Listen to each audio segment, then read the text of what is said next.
বিরতির পর নজর রাখবো এবার অন্যান্য খবরাখবরে।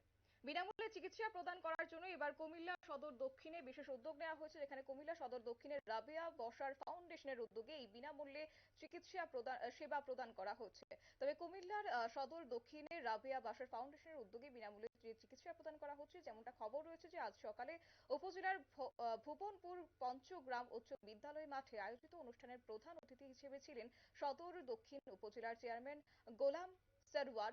ফাউন্ডেশনের প্রতিষ্ঠাতা রাবেয়া বাশারের সভাপতিত্বে অনুষ্ঠানে বিশেষ অতিথি হিসেবে ছিলেন সদর দক্ষিণ উপজেলার আওয়ামী লীগের যুগ্ম সাধারণ সম্পাদক রাহুল আমিদ চৌধুরী, উপজেলা ভাইস চেয়ারম্যান নাছিমা আক্তার পুতুল এবং ভবনপুর পঞ্চগ্রাম উচ্চ বিদ্যালয়ের আজীবন দাতা সদস্য ডক্টর কিরণ কুমার বৈদ্য, মোহাম্মদ ফারুক আহমেদ। তবে গোটা বিষয় সম্পর্কে কি বলছেন তারা, একটু শুনবো।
আপনারা শুনলেন তাদের বক্তব্য। এক্ষেত্রে মহান শহীদ দিবস এবং আন্তর্জাতিক মাতৃভাষা দিবস উপলক্ষে সদর দক্ষিণ ডায়াবেটিস সমিতির সার্বিক তত্ত্বাবধানে প্রায় 2 শতাধিক মানুষকে বিনামূল্যে সেবা প্রদান ও রক্তের গ্রুপ নির্ণয় করা হয়েছে।